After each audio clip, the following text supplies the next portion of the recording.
전주의 한 요양병원에서 일어난 흉기 난동 참극은 병원 측의 허술한 환자 관리가 발단이 된 것으로 경찰 조사 드러나 관련법에 의해 처벌이 이루어질지 주목됩니다. 소득 하위 70%에 정부가 긴급 재난지원금을 지급하는 것에 대해 지방자치단체도 재난기본소득을 계획대로 나눠줄 예정입니다. 군산시는 전 시민들에게 10만 원씩 지급하기로 했습니다. 이낙연 민주당 상임선거대책위원장이 전북을 찾아 군산조선소 가동과 공공의대 설립을 공약했지만 민심 달래기용이라는 비판과 역풍을 맞고 있습니다. 여러분 안녕하십니까? 전주 MBC 뉴스데스크입니다. 사흘 전 전주의 한 요양병원에서 일어난 흉기 난동 참극. 경찰 중간 수사 결과 병원 측의 환자 관리는 허술하기 짝이 없었습니다. 피의자가 병원 안에서 버젓이 술판을 벌여도 제지를 받지 않고 있었는데 더 큰 참사를 부를 수도 있는 아찔한 상황이었습니다. 조수영 기자입니다. 지난 27일 새벽 시간 흉기 난동으로 2명의 사상자가 발생한 전주의 한 요양병원. 살인 등의 혐의로 구속된 피의자는 치매와 우울증을 앓고 있던 62살 A씨로 범행 전날 낮부터 저녁까지 병실에서 소주 4병을 나눠 마신 것으로 밝혀졌습니다. 술은 안 보이는데 CCTV 사각지대가 있는가 봐요. 경찰이 범행 현장 주변에 비치된 쓰레기통에서 빈 소주병들을 발견해 구입 경위를 조사했더니 어처구니 없게도 주변 단골 상점에 도움을 받았던 것으로 드러났습니다. 감시를 받는 정문 대신 후문 쪽 셔터 틈으로 술병을 주고받았지만 사실상 방치돼 있었습니다. 만취 상태의 환자가 호주머니에서 흉기를 꺼내 휘두르기까지 소지품 관리도 허술했습니다. 범행 당시 병원 측의 대응은 더욱 무책임했습니다. 흉기 난동을 부리던 환자를 30명 넘게 입원한 6층에 홀로 남겨둔 채 간호사가 피해 달아난 사이 2차 가해가 발생해 특히 충격적입니다. 더 큰 참극이 이어지지 않은 걸 다행으로 생각해야 할 상황이었던 겁니다. 현재 피해자는 범행을 기억하지 못한다고 진술하는 것으로 알려졌는데 경찰은 요양병원 관계자 역시 처벌할 관련법이 있는지 면밀히 검토한 뒤 사건을 검찰에 송치할 예정입니다. MBC 뉴스 조수영입니다. 전라북도 보건당국에 따르면 어제를 기준으로 관리 중인 도내 해외 입국자는 390여 명으로 대륙별 기준 아시아가 200여 명으로 가장 많고 아메리카가 100여 명, 유럽이 70여 명 순이었습니다. 해외 입국자의 확진 사례도 나타나 부안에 주소지를 둔 20대 캐나다 방문객이 인천공항 검역소 검사에서 바이러스 양성 판정을 받아 군산의료원에 입원했습니다. 전라북도는 해외 입국자의 확진 사례가 계속됨에 따라 접촉자를 막기 위해 전주 월드컵 경기장과 익산과 군산보건소 등의 전용 하차 장소를 정하고 차량을 활용해 여행객을 실어 나르기로 했습니다. 여행객들은 임차 택시와 소방본부 미니버스 등을 이용하게 되며 전주와 군산, 익산은 자택 외 격리를 원하는 도민을 위해 유스 호스텔 등 임시 생활시설을 마련하기로 했습니다. 국가적 재난인 코로나19를 극복하기 위해 지자체들은 앞다퉈 생계수당을 도입하고 있습니다.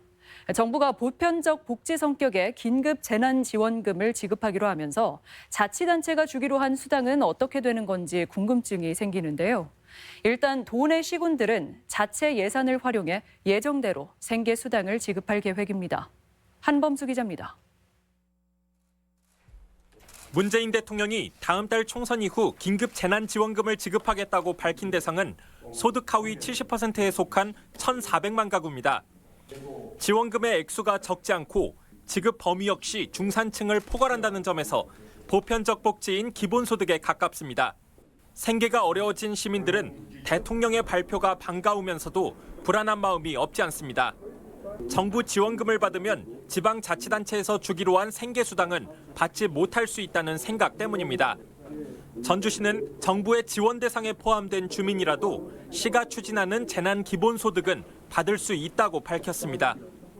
정부 지원금이 도착하기까지 취약계층이 버티기엔 너무 오랜 시간이 걸리고 사각지대에 놓인 비정규직 노동자, 실직자로 지원 대상을 한정하는 등 전주시의 재난기본소득은 선별적 복지의 성격이 강해 정부 지원금과는 다르다는 겁니다.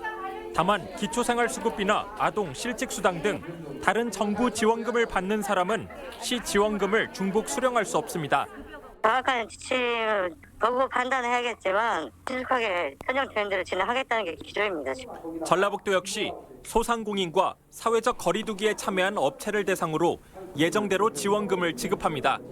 긴급 재난지원금은 이제 기본 소득 정도라고 보시면 좋을 것 같고요. 시도에서 별도로 하는 것들은 중복 지원할 수 있다라고 지금 방안이 이렇게 방침이 발표가 됐거든요. 오히려 자치단체의 생계수당 지급은 더욱 확대될 전망입니다. 군산시는 다음 달 4일부터 2020년 3월 30일을 기준으로 주민등록상 군산시민 모두에게 1인당 10만 원씩 지급하기로 했습니다. 도내에선 처음으로 보편적 복지 차원에서 재난 기본소득을 추진한 겁니다. 일정 기간이 지나면 소멸하고 지역에서만 사용이 가능한 지역형 군산사랑 선불카드로 지급할 계획입니다. 국가적 재난이 된 코로나19를 극복하기 위해 지자체를 중심으로 복지 사각지대를 메우려는 노력이 구체화되고 있습니다. MBC 뉴스 한범수입니다.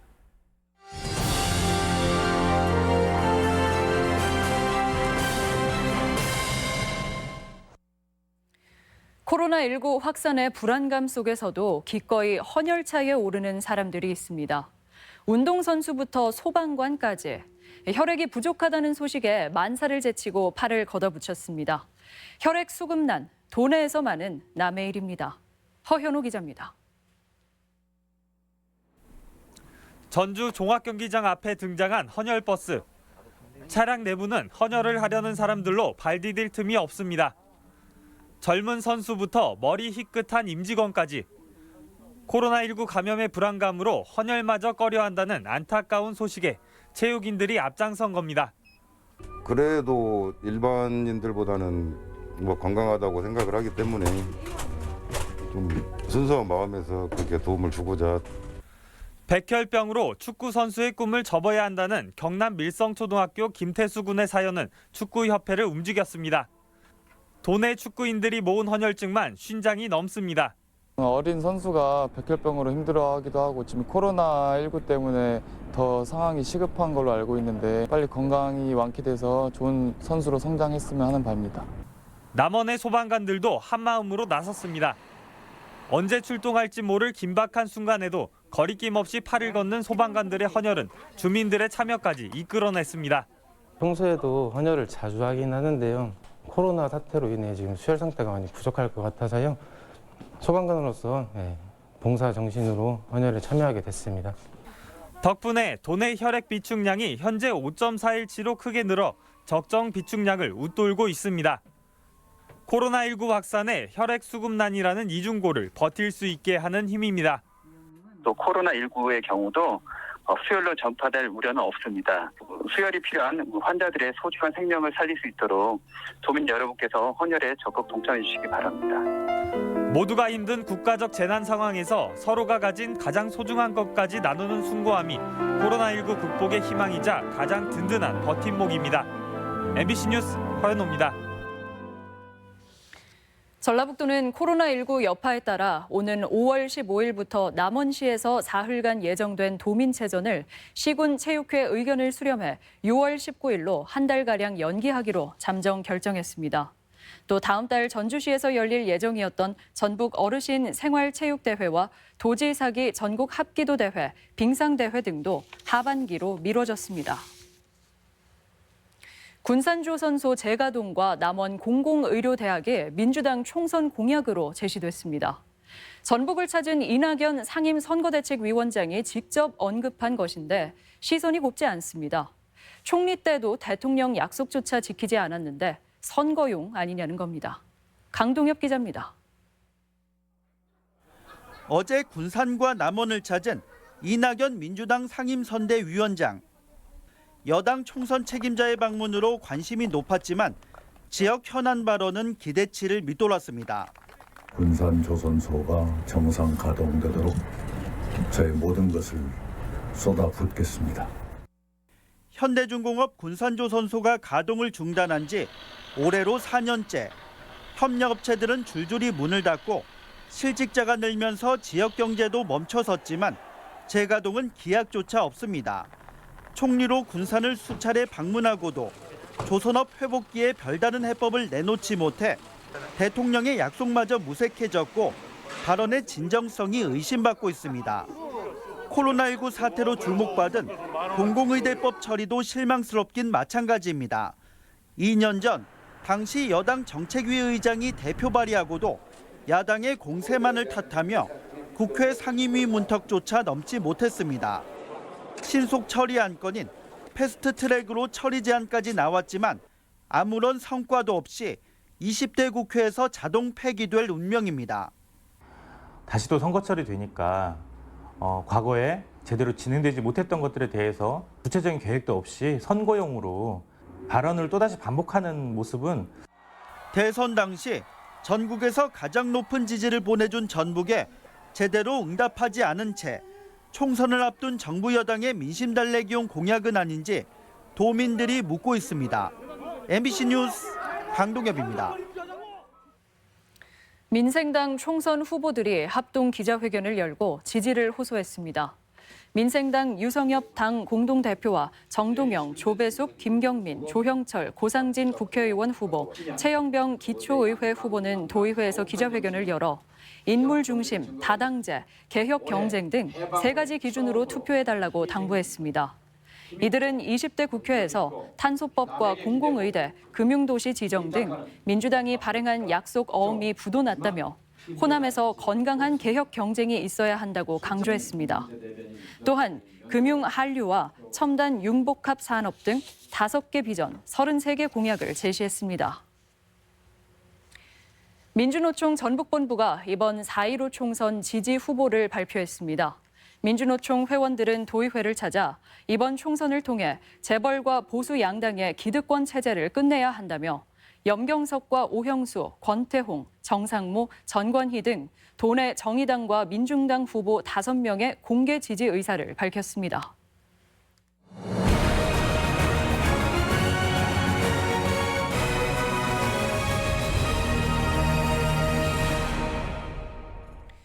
전주 MBC 총선 기획보도 시민이 원한다. 여론조사 결과 시민들 관심이 큰 지역 현안과 후보들의 의견을 비교해보는 시간입니다. 오늘은 정읍 고창으로 가봅니다. 김하연 기자입니다. 전주 MBC 여론조사 결과 정읍 고창 유권자들은 지역의 기반인 농축산업 그리고 내장산 등 관광 활성화에 관심이 높았습니다. 공장 유치도 좀 많이 되고 정읍의 그 내장산에 유명한 단풍이 있는데 그 자원을 제대로 해서 농업이 살아야 도시가 사는 거는 기본 논리인데 그것들을 많이 서울에 가시면 잊어버리는 것 같아요. 그래서 농민들한테 안정적인 수입만 보장될 수 있는 농업의 공익가치 제도화를 먼저 꺼내든 건 민주당 윤준병 후보입니다. 농수축산물을 제때, 제가격에 판매할 수 있는 생산 유통 체계를 구축하고 농업 공익수당 현실화를 위해 지속 가능한 제도를 만들겠다는 겁니다. 공익수당 제도를 제도하고 이를 안정적으로 뒷받침할 수 있도록 기금이나 특별회계를 만들어서 민생당 유성엽 후보는 농민 공익수당의 금액과 범위를 더 늘리겠다는데 방점을 뒀습니다. 국가의 책무를 도입을 해서 월 10만 원 정도로 그 농민수당을 늘리되 축산업까지 확대하는 것이 농업의 공익적 가치를 아예 헌법 전문에 포함시키겠다고 강조했습니다. 공공부문 30% 감축 논쟁은 유성엽 후보가 먼저 불을 지폈습니다. 공공부문을 축소해 경기를 부양한 DJ 정권처럼 공무원 일자리를 포함한 공공부문을 30% 줄여 성장 잠재력을 높이는 데 쓰자는 제안입니다. 현 정부의 공무원 일자리 늘리기는 대표적인 비효율의 사례로 꼽았습니다.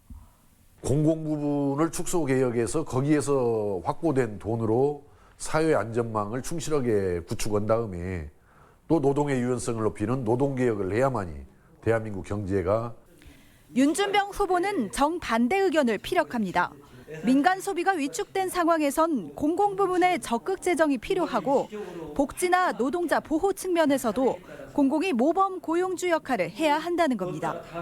공공부문에서 적정한 투자를 재정적으로 뒷받침해서 이를 키워가지 않으면 우리 경제 잠재 성장률 자체가 낮아지기 때문에 이 밖에 정읍 내장산 사계절 관광지화나 고창 한빛원전 문제는 유권자들 관심 못지않게 두 후보 모두 주요 공약으로 제시했지만 핵심 내용에서는 쟁점이 뚜렷하게 대립돼 최종 선택에 미칠 결과가 주목됩니다. MBC 뉴스 김아연입니다.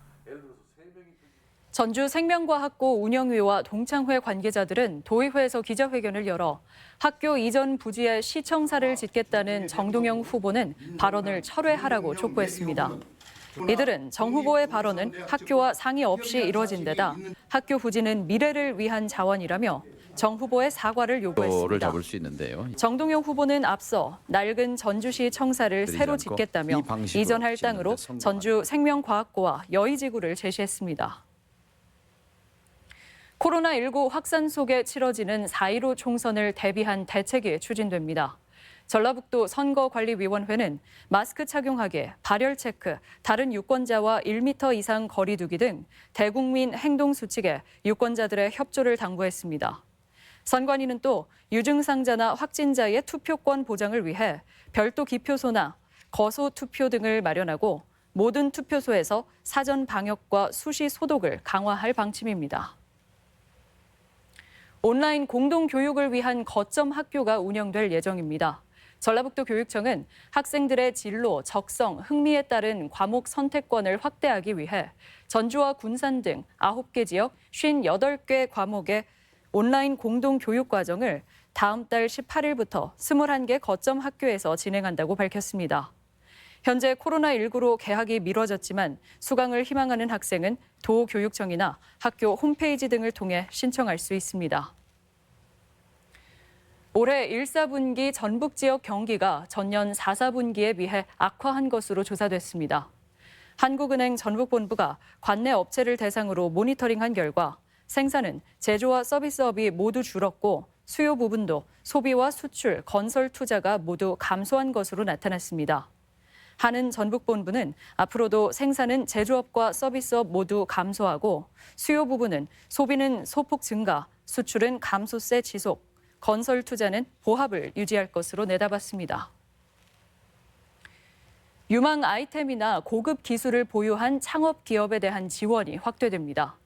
중소기업 벤처부는 2017년 2월 12일 이후로 창업한 초기 창업 기업을 대상으로 시제품 제작이나 지적 재산권 취득, 마케팅 등에 최대 1억 원까지 지원하기로 했습니다. 전북 지역에서는 57개 회사를 선정해 지원할 예정이며 다음 달 6일까지 K 스타트업 홈페이지를 통해 접수합니다. 군산해양경찰서는 불법 조업을 하던 주꾸미잡이 어선 선장 56살 박모 씨를 무허가 조업 등의 혐의로 검거하는 등 하루 동안 4건의 불법 조업을 적발했다고 밝혔습니다. 전북권 뉴스였습니다.